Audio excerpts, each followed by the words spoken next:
but yeah, I mean, the truth is that the concerns are frankly universal. It just contextually different, right? So in tech, or for that matter, rather any company, right? IP, proprietary information for that matter, is proprietary for a reason, right? Like it jeopardizes your competitive position if it's out there in the market. And so with these large language models, with Gen AI, that problem is the same. You have a lot of these public facing models like ChatGPT, the most popular of them all. And you companies, especially when it came out, right, were concerned about employees going in and kind of using that to generate ideas for drafting their emails, for whatever, or even generating their code, because two different problems. One, if you're putting in data which is like specific to products that have not even come out, right? What does that do to the answers that the model generates down the line for some other user who's not within the company? Two, if you're using it to generate your code, then is it using, let's say, open source code to kind of and with your employees sort of copy pasting that, right? Are you putting open source code into your proprietary software, which is opening up a whole other can of worms for like legal issues, right? And so that's like the proprietariness of that information is like a big concern, right? So what companies have started doing now is like creating these sandbox environments for their employees to play in.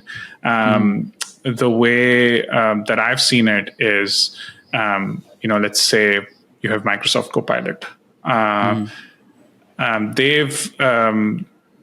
Companies take something like that and then tell Microsoft that, hey, you need to create a setup where it can't access public information, and whatever information I'm putting in, my employees are putting in there, can't be used to train any other models outside of my company, right?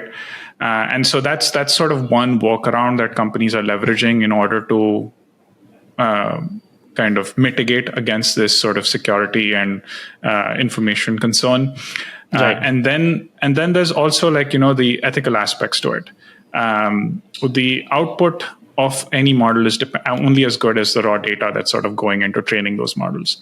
So there are, in fact, new roles emerging about an ethical AI manager, for example, that's actually curating the information that's going into these training models and making sure it's free from bias, making sure the right resources are being used.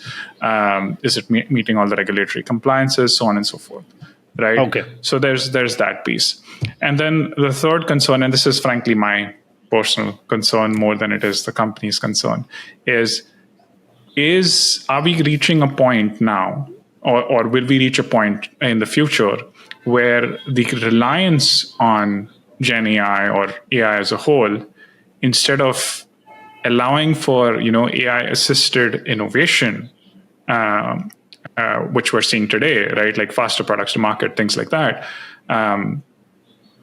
are we actually instead risking innovation because we are looking at AI as a solution to our problem?